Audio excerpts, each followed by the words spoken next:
Yo, what is going on, guys? Welcome back to another video. And the NHL is finally back. And on this opening day, I have a pretty big announcement regarding my personal professional life, as I have accepted a job at BR Open Ice, Bleacher Report Open Ice. So I kind of wanted to make a short little video kind of explaining it, how this might impact the channel going forward. I'm not going to stop posting, but there will be some changes. So let's talk about how I am a Bleacher Report employee now. Those who actively follow my social media handles over on like Instagram, TikTok, and Twitter, you probably know that I've been doing some work for BR Open Ice like the last 2 seasons since about the start of the 2023-2024 season. But that was an independent contractor kind of part-time thing where they would just pay me per video. But yeah, over the last 2 years, I've cultivated a really good relationship with their overall team. So when they had an opening come open this summer, I decided to apply, interview, go through all that. They offered me the job, and I felt as though it was just a match made in heaven, considering I'm already so familiar with the team and I really like the brand. So I decided to accept. For those that don't know anything about BR Open Ice, it's Bleacher Report Open Ice. Bleacher Report is a massive media company. They're owned by Warner Brothers,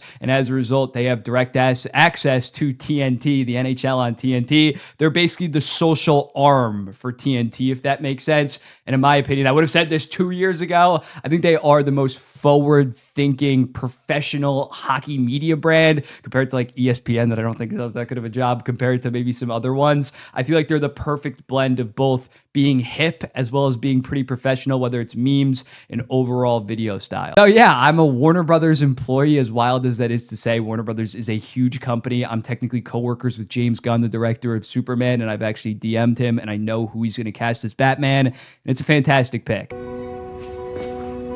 Say that again? So yeah, what am I going to be doing for BR Open Ice? I'm going to just kind of be a social media manager, as well as maybe on TikTok and some other feeds. I'll still be on camera, just making more videos than I was as a contractor. For example, I was on shift when the McDavid news happened, as well as the Jake Wallman. So although, and we'll talk about it more, I can't really like post long form videos on MBON while I'm on the clock, I did a full breakdown of McDavid re-signing. I made a full set of graphics of Jake Wallman, how he went from getting cap dumped, the second round pick attached to him by Steve Yzerman, to going to the San Jose Sharks, to going to the Edmonton Oilers, now signing this big deal. So basically, I'm just making videos as well as posts for them. I think that this is just a natural progression of my career, kind of getting more of that professional angle. I feel like I have a lot of the on-camera and like trolley meme stuff down, but I feel like at this point, I do need to get a little bit better in terms of professionally packaging stuff and definitely getting some legitimacy. And I feel like working for BR Open Ice, who is a NHL league media rights holder, that will definitely help in working in a team setting, learning so much from such a company like Bleacher Report. Also, I just moved out like 4 months ago, so it definitely helps to get a more stable income. And I turned 26 in January, which if you're American, you know that's when you get yanked off your parents' health insurance. So that also helps in terms of me taking this job. Now, the main question that you guys probably care about, and rightfully so, Mike, how is this going to impact the MBON brand? How is this going to impact what you're able to post? And the truth is, again, when I'm on shift, I can't post like full in-depth YouTube videos. They're going to allow me to tweet stuff out. Like you saw when McDavid, I was still tweeting. I was still throwing up Instagram stories. But in terms of the more longer form stuff, like I can shoot somebody like a text to make a graphic or stuff. But in terms of serious long form YouTube content, I will have to do that off hours. Now, thankfully, a lot of my hours, this is going to sound crazy in terms of a shift, but a lot of my shifts are going to be 5 p.m. to 1 a.m., probably like 60% of them when the games are actually happening. So it's not a 9 to 5, and then I won't have any time because hockey will immediately start. A lot of it will be I was going to be watching hockey regardless. Now I just get paid to like tweet and post about it. So I think that I'm only losing like 20, 25 hours a week in terms of the usual 9 to 7 p.m. where I was making content, if that makes sense. It's definitely going to be an adjustment, but I think that this will be good for me in terms of, again, cultivating those skills, learning from such professionals, as well as just getting better at time management. I am a big doom scroller, whether it's when I wake up, before I go to sleep. Like,